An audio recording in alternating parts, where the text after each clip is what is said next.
I came to Dartmouth in 1969 and graduated in 73, and it was the first class with women in it, for example.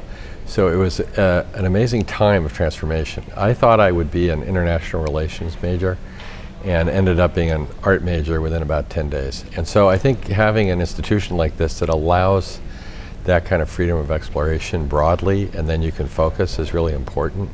I also felt that I learned a lot about human values here, and those values can be applied in anything you do. And so there was this rich underlying foundation of behaviors that were worthy of a healthy planet that became part of the foundation of the work. And as someone in the arts, I applied it to architecture, and then probably more broadly to my work at the level of designing cities and now whole protocols for countries. We need new tools, and the tools will be developed by the institutions of higher education, because the students coming from our universities are the ones who will inherit this issue, and it's their creativity and innovation upon which we need to rely. And so I think the great thing I learned at Dartmouth from that perspective was that every 10 years I would put down my tools and take up new tools. So educational places are places of freedom and exploration. They're friendly, and they're willing to experiment with new things. And if this planet needs anything right now, it's friendly people experimenting with new things.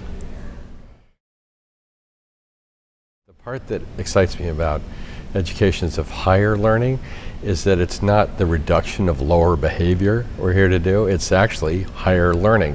And so reducing our carbon is essential, but it's framed around the notion that we're going to continue to release carbon for energy, for example, when we have to ask ourselves, is that our intention? Because if I simply say I'm going to have less carbon by 2020, I'm telling the world what I don't want to be. And my goal is zero. And I don't know any student at any institution, certainly a place like Dartmouth, whose goal is zero, is to be nothing. So if we're going to send messages forward, I think higher education is great, because higher learning is what we need. So the question is, what kind of energy do we want? So let's talk about being 100% clean energy while we reduce the bad energy to zero, see? Because we don't have an energy problem. We have a material problem. We have carbon, a material, in the atmosphere, the wrong place.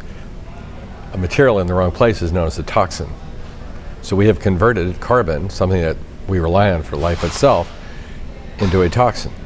And so, yes, campuses should reduce their carbon releases, but the really exciting part is they should become 100% clean powered.